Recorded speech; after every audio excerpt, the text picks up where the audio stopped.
One day trip from Pollachi to Kerala one day trip தான் நம்ம பார்க்க போகிறோம். நீங்கள் எந்த ஊரில் இருந்தாலும் பொள்ளாச்சி ரயில்வே ஜங்ஷனுக்கு ஃபஸ்ட்டு வந்துருங்க. முடிஞ்ச அளவு ஈவினிங் 6:30க்குள்ளே ரீச் ஆகிறதுக்கு பாருங்க. நம்ம மதுரை டு திருவனந்தபுரம் போகிற அமிர்தா எக்ஸ்பிரஸில் தான் ட்ராவல் பண்ண போகிறோம். எல்லா ப்ராசஸையும் முடிச்சுட்டு 7:30க்குள்ளே நீங்கள் பிளாட்ஃபார்முக்கு வந்துருங்க.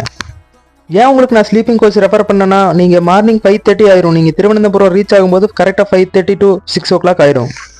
நிறைய பேர் நம்ம சேனலில் வீடியோ பார்க்குறீங்க, ஆனால் யாருமே சப்ஸ்கிரைப் பண்ண மாட்டேறீங்க. ஃபஸ்ட்டு சேனலை சப்ஸ்கிரைப் பண்ணிக்கோங்க. அதுக்கு மேலே நம்ம வீடியோ நிறைய பார்க்கலாம்.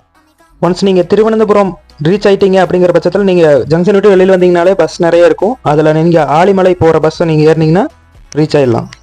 ரயில்வே ஜங்ஷனை விட்டு நீங்கள் வெளியில் வந்ததையுமே பார்த்தீங்கன்னா ஆப்போசிட்டில் தான் பஸ் ஸ்டாண்ட் இருக்கும். பஸ் ஸ்டாண்டில் வந்து பார்த்தீங்கன்னா ஆலிமலை அப்படின்னு சொல்லி கேட்டிங்கனாலே அங்கே போய் இறக்கி விடுவாங்க. உங்களுக்கு அங்கே பஸ் இல்லை அப்படிங்கிற பட்சத்தில் நீங்கள் டைரெக்டாக பூவாறு அப்படிங்கிற இடத்துக்கு நீங்கள் போயிருங்க பஸ் ஏறி. அதுவும் ஒரு டூரிஸ்ட் ஸ்பாட் தான். நம்ம அதை 2வது வீடியோவில் பார்க்கலாம். ஆலிமலை சிவன் டெம்பிளில் நீங்கள் இறங்குனதையும் பார்த்தீங்கன்னா வாக் பண்ணி போகிற மாதிரி தாங்க இருக்கும். அப்படி இல்லைன்னா ஆட்டோ ப்ரிஃபர் பண்ணிக்கலாம். நாங்கள் போனப்போ ஒரு ஆளுக்கு 30 rupees சார்ஜ் பண்ணாங்க. உள்ளே போனதையும் பார்த்தீங்கன்னா பிரம்மாண்டமான ஒரு சிவன் ஸ்டாச்சு பார்க்கலாம் கடலொட்டி. நீங்கள் எவ்வளவோ சிவன் சிலைகளை பார்த்துருப்பீங்க, ஆனால் இங்கே இருக்கிற சிவனை பார்த்தீங்கன்னா கோவமா ருத்ரதாண்டம் ஆடுற மாதிரி வச்சுருப்பாங்க. நீங்கள் மோஸ்ட் ஆஃப் த சிவன் சிலையெல்லாம் பார்த்தீங்கன்னா லிங்க வடிவத்தில் தான் பார்த்துருப்பீங்க, ஆனால் இங்கே பார்த்தீங்கன்னா கோவமா ருத்ரதாண்டம் ஆடுற மாதிரி வடிவமைச்சிருக்காங்க. நீங்கள் ஸ்டாச்சு உன்னிப்பாக கவனிச்சிங்கன்னா தலையில் ஒரு சாமி இருக்கிறதும் தெரியும், கங்கா. இந்த இடத்த வந்தீங்கனாலே ஒரு பீஸ்ஃபுல்லான ஒரு ஃபீல் கிடைக்குங்க. இங்கே பார்த்தீங்கன்னா ஃபோட்டோ எடுக்கிறதுக்கெல்லாம் அளவு தான் பண்ணியிருக்காங்க. பட் ஆனால் கேமரா வந்து சிவன் ஸ்டாச்சு கிட்ட கொண்டு போகிறக்கு அளவு கிடையாதுங்க. ஃபோட்டோஸ் எடுக்கிறதுக்கான இடம் அலோகேட் பண்ணியிருப்பாங்க. அந்த இடத்துல நின்று நீங்கள் எவ்வளோ ஃபோட்டோஸ் வேணாலும் எடுத்துக்கலாங்க. நாங்கள் ஃபோட்டோவெல்லாம் எடுத்து முடிச்சுட்டு நாங்கள் டைரெக்டாக கடலுக்கு போயிட்டோங்க. கோயிலுக்கு பின்னாடியே பார்த்தீங்கன்னா பிக்கஸ்ட் பீச் அப்படிங்கிற மாதிரி நிறைய கண்ணு கட்டுற தூரம் வரைக்கும் பீச்சாக தாங்க இருக்கும். ஃபுல்லாக ஜோடியாக தான் இருப்பாங்க. நம்ம பார்த்து காண்டாகக்கூடாது.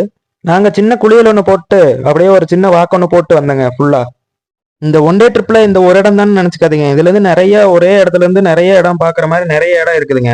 இங்கிருந்து 1 hour ட்ராவல் பண்ணிங்கன்னா கோவளம் பீச், வர்கலா பீச் அப்படிங்கிற நிறைய இடம் இருக்குங்க. இங்கே சுற்றி பார்க்கறதுக்கு ஒரே இடத்துலேருந்து நிறைய இடம் போகலாம். நீங்கள் ஒவ்வொரு இடத்துலையும் கொஞ்சம் டைம் ஸ்பெண்ட் பண்ணிட்டு நீங்கள் மூவ் ஆன் ஆகிட்டே இருந்தீங்கன்னா நிறைய இடத்த போய் சுற்றி பார்த்துடலாம். ஒன் டேலேயே எல்லா இடத்தையும் சுற்றி பார்த்து கவர் பண்ணிட்டு வர்ற அளவுக்கான இடம் இருக்குங்க நிறையா. முக்கியமான ஒரு விஷயம், 8:30க்குள்ள எல்லாத்தையும் முடிச்சுட்டு நீங்கள் ரயில்வே ஸ்டேஷன் வந்தீங்கன்னா மட்டும்தான் 8:30க்கு அந்த ட்ரெயினை பிடிக்க முடியும். இல்லாட்டி நீங்கள் அடுத்த நாள் வரைக்கும் வெயிட் பண்ண வேண்டிய சுச்சுவேஷன் வந்துடும். அப்படி இல்லைன்னா நீங்கள் பஸ்ஸில் வர சுச்சுவேஷன் வந்துருங்க. ஒன் டே ட்ரிப்புங்கிறது 2 நாள் ஆயிரும். அதுக்கு நான் பொறுப்பு கிடையாது. நீங்கள் கோயிலை விட்டு நீங்கள் வெளியில் வந்ததையும் பார்த்தீங்கன்னா இந்த ஒரு டிஷ் வித்துட்டு இருப்பாங்க. அது என்ன டிஷ்ஷுன்னு பேர் தெரில. கண்டிப்பாக வாங்கி டேஸ்ட் பண்ணுங்க. இன்னொரு வீடியோவில் சந்திக்கலாம். நன்றி. மறக்காம வில்லேஜில் பிரட்டி என் 41 சப்ஸ்கிரைப் பண்ணுங்க guys.